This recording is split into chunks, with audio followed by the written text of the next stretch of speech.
Hello and good morning. Today I'm going to show you how to mount a miter saw to a workbench.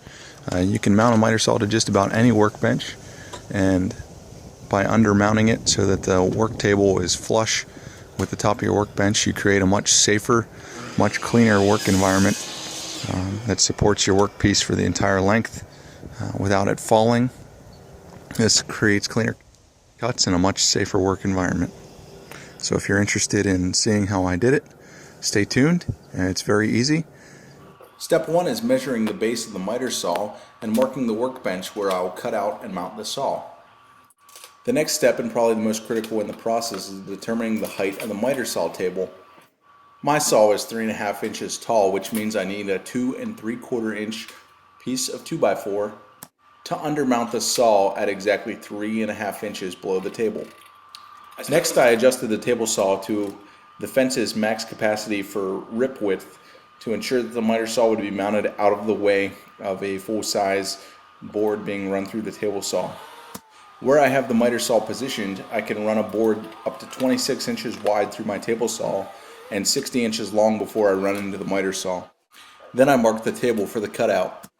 Next, I rip a 2x4 to 2 3/4 inches wide. 2 3/4 inches comes from subtracting the 3/4 of an inch plywood from the 3.5 total height of the miter saw table.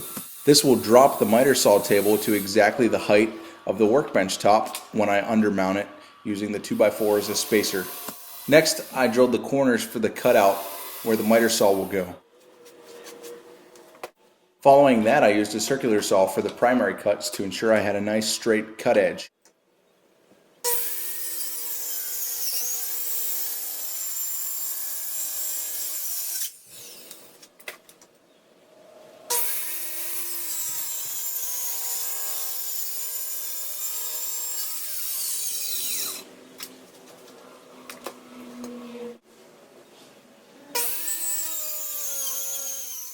To prevent binding, I stopped the circular saw before I finished the cut and clamped the piece in place. I finished it off with a jigsaw so I could control the piece and pull it out when I was finished.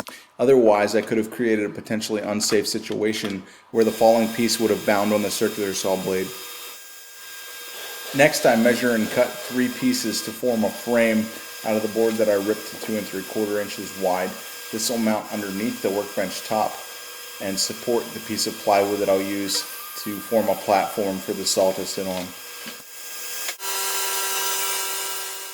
I attach the boards with glue and brad nails to clamp the pieces into place, and later add screws just to ensure everything stays in place.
At this time, I have all the pieces of the frame secured, and the only thing left to do is to measure and cut a piece of plywood to act as the base for the saw to mount to.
One final thing I wanted to draw your attention to is I had to cut a round half circle notch behind where the saw will go for the 3-prong handle that you use to adjust the angle for compound miter cuts.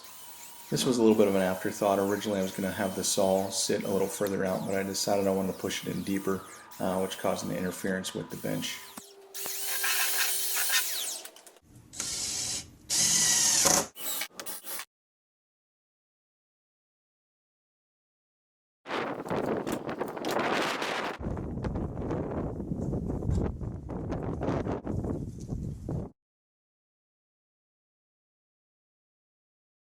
So thanks for tuning in. If you're interested in keeping up with what I'm doing on my workbench, like and subscribe, and I look forward to joining you for the next project.